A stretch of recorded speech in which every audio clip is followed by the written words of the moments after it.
నల్గొండ జిల్లా ధాన్యం కొనుగోలులో నల్గొండ జిల్లాను రాష్ట్రంలోనే మొదటి స్థానంలో ఉంచుతామని రాష్ట్ర రోడ్లు భవనాల సినిమాటోగ్రఫీ శాఖల మంత్రి కోమటిరెడ్డి వెంకటరెడ్డి తెలిపారు. నల్గొండ జిల్లా కేంద్రం సమీపంలో ఉన్న అర్జాలబావి వద్ద ప్రాథమిక వ్యవసాయ సహకార సంఘం ఆధ్వర్యంలో ఏర్పాటు చేసిన రబీ ధాన్యం కొనుగోలు కేంద్రాన్ని ప్రారంభించారు. అనంతరం రైతులతో ఉద్దేశించి మంత్రి మాట్లాడుతూ రైతులు రబీ ధాన్యాన్ని శుభ్రం చేసి ఆరబెట్టి తేమను పరీక్షించుకొని ధాన్యం కొనుగోలు కేంద్రాలకు తీసుకురావాలని కోరారు. రాష్ట్ర ప్రభుత్వం సన్నధాన్యానికి ప్రత్యేక కేంద్రాలు ఏర్పాటు చేసిందని, అంతేకాక సన్నధాన్యం పండించిన రైతులకు క్వింటాలకు 500 రూపాయల బోనస్ ఇస్తున్నదని, దీనికి సద్వినియోగం చేసుకోవాలని కోరారు. ధాన్యం సేకరణ కొనుగోలులో రైతులు పిఎస్సిఎస్లు ఐకేపీ కేంద్రాలు ప్రభుత్వానికి సహకరించాలని అందించాలని విజ్ఞప్తి చేశారు. బ్రాహ్మణ వెల్లెముల పూర్తి చేయడం ద్వారా మర్రిగూడెం చెరువుకు నీళ్లు ఇస్తామని, కాలువల ద్వారా నీరు అందించేందుకు భూసేకరణ పూర్తి చేయడం జరిగిందని, బ్రాహ్మణ వెల్లెముల ద్వారా కట్టంగూరు, నార్కెట్పల్లి, మునుగోడులో రానున్న 3-4 నెలల్లో కాలువలు పూర్తయితే 1,00,000 ఎకరాలకు నీరు రానుందని తెలిపారు. ఎస్ఎల్బీసీ సొరంగం పనులను పూర్తి చేస్తామని, ప్రభుత్వం రైతులకు అండగా నిలుస్తుందని ఆయన చెప్పుకొచ్చారు.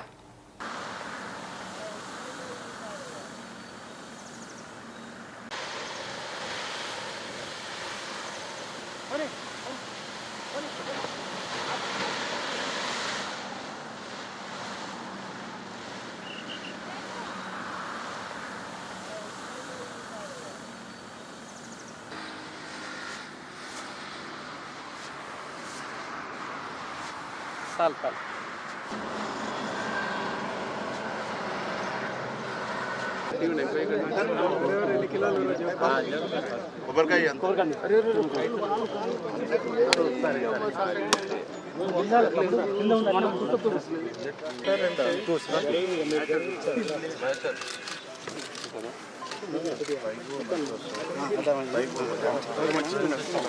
कैमरा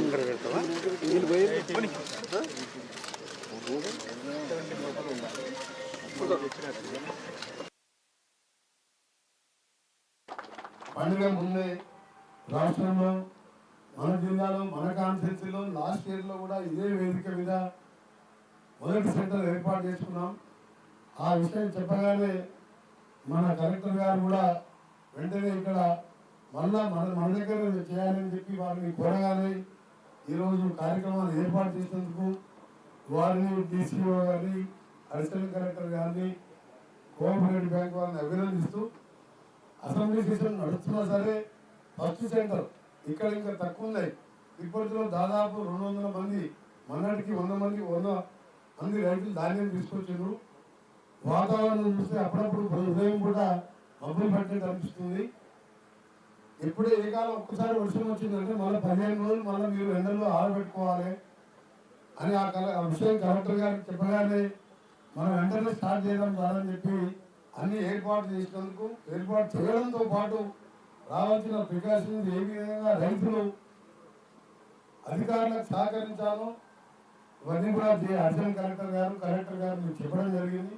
నేను అదే రిక్వెస్ట్ చేస్తున్నాను, అధికారులు చెప్పినట్టు మీరు ధాన్యం తెచ్చేటప్పుడు అక్కడనే కొద్దిగా క్లీన్ చేసుకొని ఆరబెట్టుకొని మాయితలు వచ్చే విధంగా చెక్ చేసుకొని ఇక్కడ తీసుకొచ్చినట్టయితే వెంటనే ధాన్యం తీసుకోవడం కానీ పేమెంట్ కూడా 2 నుంచి 3 రోజుల లోపే వచ్చే విధంగా ఇక్కడ జిల్లా అధికార యంత్రాంగం వారితో పాటు నాకు చెప్పినట్టయితే నేను హైదరాబాద్లో ఉన్న మన జిల్లాకి చెందిన civil supply minister Uttam Kumar Reddy గారితో, కమిషనర్ చవాన్ గారు గతంలో మన దగ్గర ఎస్పీగా పనిచేసిన వ్యక్తే, వెంటనే అక్కడ మాట్లాడి ఫైనాన్స్ డిపార్ట్మెంట్లో మాట్లాడి మనకు ఎక్కడ పేమెంట్ కానీ ధాన్యం తీసుకునే దానికి ఇబ్బందులు లేకుండా ఉండాలంటే మీ సహకారం కూడా అవసరం. మాకు ప్రభుత్వం ఒక్కటే బాధ్యత కాదు, సొసైటీలో ఐకేపీ సెంటర్ బాధ్యత కాదు, ఈ బాధ్యత కూడా ఉంటుంది. కాబట్టి ఏదో ధాన్యం తీసుకోండి మీరని చెప్పి ఒక ఆలస్యమై మాట్లాడాలి. ఇంకా దానికి కొన్ని రూల్స్ ఉంటాయి, అన్ని పాటించినప్పుడు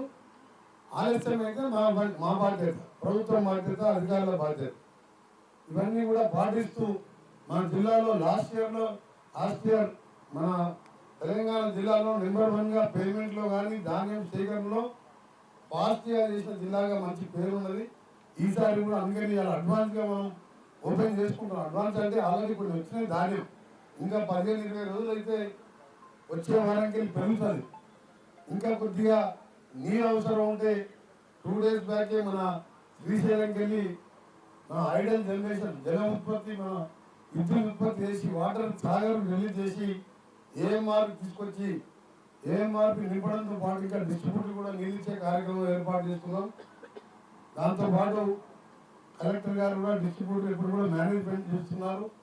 ఎక్కడ కూడా ఒక ఎకరా ఎండిపోకుండా చివరి వరకు నీళ్ళు ఇవ్వడం జరిగింది. పైన ఉన్న కొత్తగా చేపట్టిన మనం ఎప్పుడో అనుకున్న ప్రాజెక్టు ఈ ఆర్జాలపై చెరువు చెల్లపల్లి చెరువు కూడా కింద కాలువ ఉన్నది కానీ మీరు నీళ్లు చూస్తారు తప్ప మీకు మీరు పొలాలకు వస్తాయని అనుకున్నా. కానీ వచ్చే రోజులు దగ్గరికి వచ్చినాయి. ఇప్పుడు అప్పాజిపేట బండిగూడెం వరకు వచ్చినాయి. అక్కడ ఎల్లారెడ్డిగూడెం పైన షేర్బాయిగూడెం వరకు వచ్చినాయి. ఒక 15 రోజులలో చెల్లపల్లి చెరువు కానీ ఆర్జాలపై చెరువున్నా మర్రిగూడెం చెరువులో ఎప్పుడు నీళ్ళు చూడలే మనం. ఆ చెరువులో కూడా నీళ్లు నింపుకునే అవకాశం బ్రాహ్మణ ప్రాజెక్టు పూర్తి చేయడం ద్వారా సాధ్యమైంది. మీ అందరికీ తెలుసు 2008లో నేను అప్పుడు రాజశేఖర రెడ్డి గారితో కొట్లాడి ఆ బ్రాహ్మణ ప్రాజెక్టు చేపిస్తే ఏ విధంగా ఆపిందో నా మీద కోపం మీ మీద చూపించున్నారు, అంటే రైతుల మీద చూపించారు. దాన్ని ఇవాళ మన మోక్షం కలిగింది. అక్కడ నిధులు వదిలి చేయడంతో పాటు మన జిల్లా కలెక్టర్ గారు ఇతర రెవెన్యూ సిబ్బందిని పెట్టుకొని రైతులను ఒప్పించి వాళ్ళకు ల్యాండ్ ఎక్విజిషన్ చేయడంలో మనం కాలువలు కూడా తీసుకుంటున్నాం. ఇంకా కొద్దిగా సమయం పడుతుంది సెట్ అయ్యడానికి. దాంతో అది వస్తే అదనంగా మనకు 1 లక్ష ఎకరాలు కట్టంగూరు, నార్కట్పల్లి, నల్గొండ మండలం, మునుగోడులో కొద్దిగా శాలిలో మనకు 3000 ఓవరాల్గా 1 లక్ష ఎకరాలకు సంబంధించిన ప్రాజెక్టు దాన్ని కంప్లీట్ చేయబోతున్నాం ఒక 3-4 మంత్స్లోనే. ఏదైనా సరే రైతులు మనం అన్నదాత సుఖీపోవాలంటాం, అంటే అన్నం పెట్టేవాళ్ళు మీరు రైతులు బాగుంటే అందరూ బాగుంటారు. దానికోసం ఈ ప్రాజెక్ట్ అయినా ఎస్ఎల్బిసి టనల్ అయినా అది ఎంతో సంతోషంగా ఆగిపోయిన ప్రాజెక్టుని ప్రారంభిస్తే దాని మీద ఎవరు తీసుకుపడి